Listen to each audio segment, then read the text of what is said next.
여러분 반갑습니다. 예. 일주일 전이었죠. 지난 14일 국민의힘 공약개발본부는 은평구 다다름하우스에서 청년 모두 행복 공약을 특급 배송해 드린 적이 있습니다. 당시 현장 간담회에 참석했던 청년들은 우리 당이 배송해 드린 공약 상품에 공감을 하면서도 실생활에서 부딪히는 현실적 문제에 대한 고민들을 털어놓으셨고 도움의 손길이 절실히 필요하다는 말씀들을 주셨습니다. 우리 당 공약개발본부는 이런 고민들을 신속히 덜어드리고 문제를 해결해 드리고자 새로운 전달 체계를 마련했습니다. 이름하여 쏜살 배송입니다. 쏜살 배송은 여러분들 들으시는 것처럼 현장에서 들은 동료 시민들의 목소리 중에 조금만 다듬거나 힘을 보태드리면 즉시 실천할 수 있고 바로 사용할 수 있는 공약 상품을 쏜살같이 전달해 드리겠다는 우리 당의 실천 의미를 담았습니다.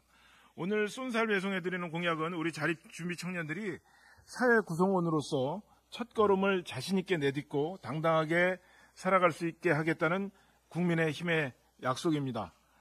관계부처와 관련 기관과 발빠르게 협의를 진행했고 실천 가능한 부분을 오늘 이 자리에서 먼저 말씀을 드리고 좀 남은 과제로 있는 것들은 저희가 앞서 발표드렸던 공약과 함께 하여튼간 22대 국회 들어서 최대한 빠른 시일 내에 완성하겠다는 약속의 말씀도 함께 드립니다.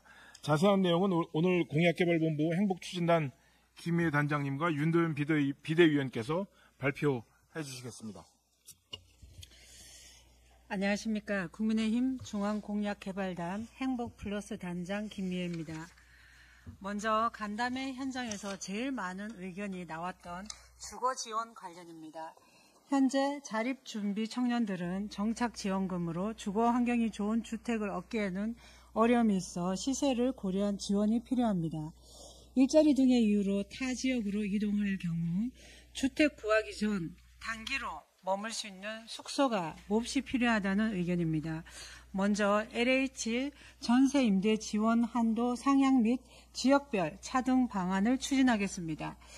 지역 구분을 세분화하여 수요가 높은 수도권은 지원 단가 상향도 추진하며 지원 한도와 실제 전세가 차이를 보전하기 위해서 자기부담금 저리 대출 지원도 추진하겠습니다.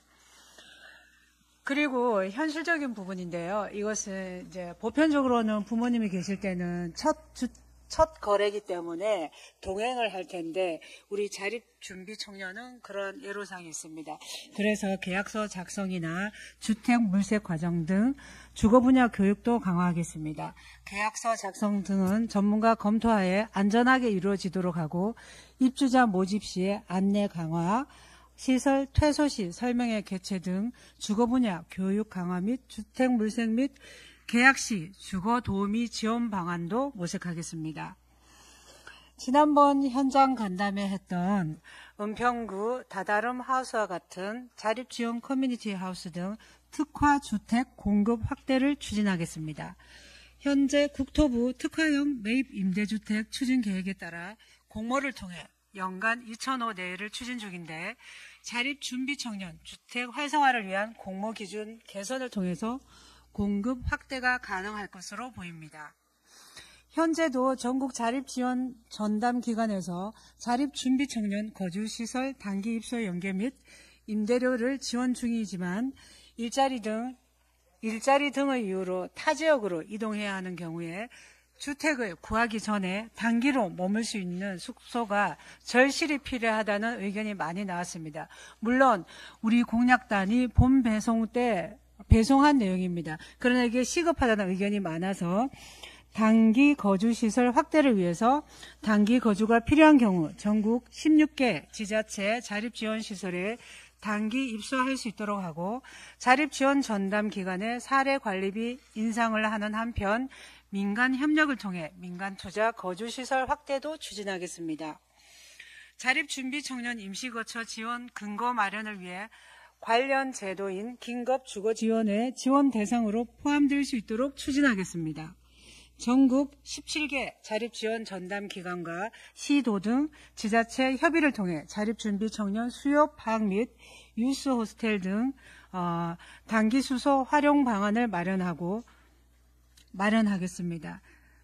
다음으로는 보호 종료 5년 후 지원 및 정보 접근성 제고, 심리 지원 확대, 자립 지원 정착금 지원 방안에 대해서는 우리 윤도현 비대위원께서 말씀하시겠습니다.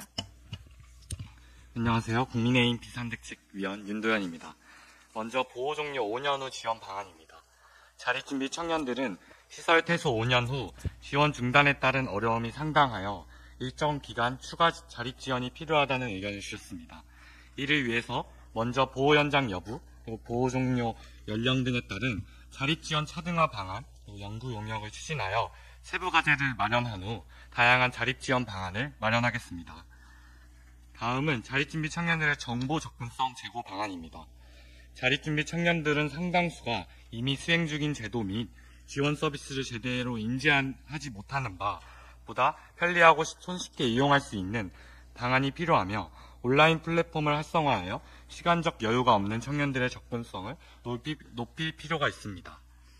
공공 민간의 각종 자립 정보를 웹사이트 한 곳에 모아 제공하고 있는 자립정보 온 홈페이지를 상반기 중에 고도화하여 원스톱 지원토록 하여 취업 심리 등을 원스톱 지원하는 청년 자립 지원 플랫폼으로 확대 개편하겠습니다. 아울러 법률, 노무, 금융 등 전문 자문 및 상담 필요시 현재 자립전담기관에서는 자문 상담 비용을 지원 중인데 개인별 사례관리비 지원 외 기관별 전담 변호사, 노무사 선임 등 지원을 확대하도록 하겠습니다. 또한 심리상담 서비스 확대가 필요하다는 의견이 많았습니다.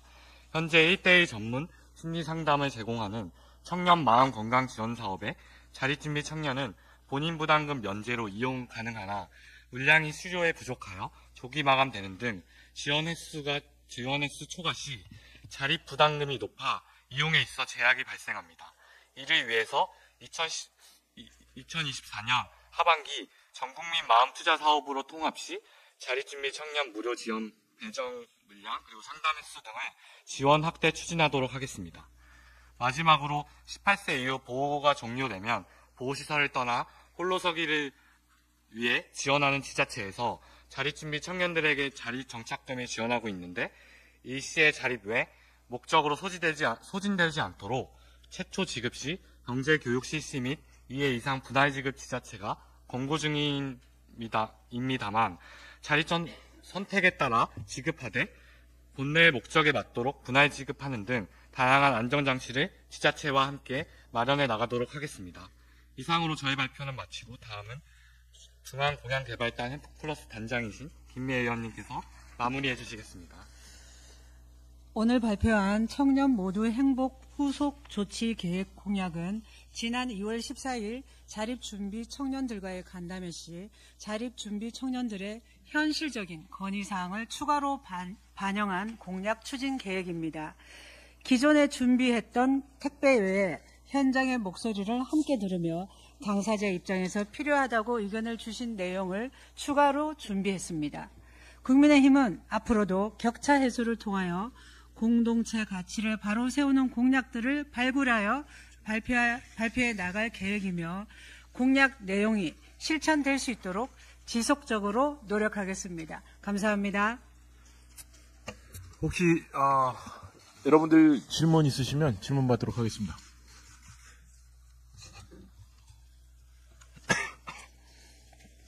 없으시면 마무리 짓도록 하겠습니다. 네, 감사합니다.